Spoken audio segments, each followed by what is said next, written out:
I'm Nicholas Gentry, and this is Bhavika Joshi. We are from the United States of America, and there are three things that I want you to know about our trip to Egypt so far. We've been here for what? Just about getting on About a week. about a week so far. Three things that I want you to know. Number one, Egypt is awesome. It will, I guarantee you, it's going to exceed your expectations. Nobody's putting me up to this. I'm doing this because I want to say it. Yeah.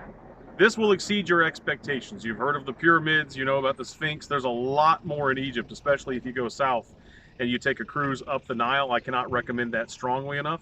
I also cannot recommend strongly enough taking a hot air balloon ride over Luxor, which is where we are right now. We're in front of a temple, which I'm sure I cannot pronounce correctly. Hatshepsut. Hatshepsut. Sounds like hot chicken soup. That's the joke everyone tells. So that's the first thing I want you to know. Egypt is awesome. Everything you've heard is true, and then some. Number two, Egypt is safe. Or we've been extremely lucky, I guess, because we haven't seen anything threatening. Nobody has threatened us with anything. I mean, I don't feel any weird vibes, nothing like that. So in that regard, you've probably heard a lot of things lately about risks and terrorism and stuff like that. But to be honest with you, the risk seems quite remote to me.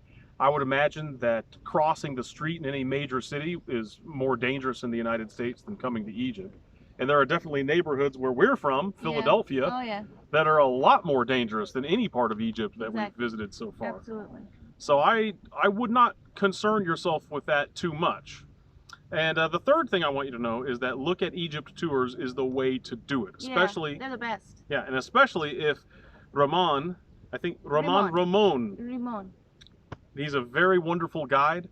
I cannot even imagine dealing with the logistics that he's dealt with on our own. I don't think I could possibly do that because there's a language barrier, there's confusion about what you should be paying for things, and there's also all kinds of last-minute situations that arise that are very difficult to deal with unless you have somebody local to help you deal with it.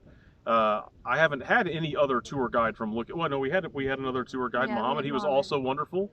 But I would like to say that especially Rahman has been very, very good to us. Yes. And he's a down-to-earth guy, very straightforward. There's no nonsense. You should definitely request him. Yeah, put in a request for Rahman. But in any case, those are the three things that you really need to know. Yeah, it was a very well-planned trip. Look at Egypt did a wonderful job right from the start. They planned, I told them what I needed, and they planned it that way. They made sure everything I wanted was included in the tour, and they worked very nicely with the budget, you know. So book them. And I really want to emphasize that nobody has cajoled us into making any of these statements. I mean, it's completely voluntary. There's no script here. I teach, so it might sound like a little bit too, I don't know, but I really, honestly, this is my honest opinion. It's her honest opinion. So those are the three top things, as far as I'm concerned, that you need to know about Egypt. To learn the 4th, 5th, 6th, and 100th thing, you might want to talk to these guys. Okay. Take it easy. Bye-bye. Bye-bye. Bye-bye.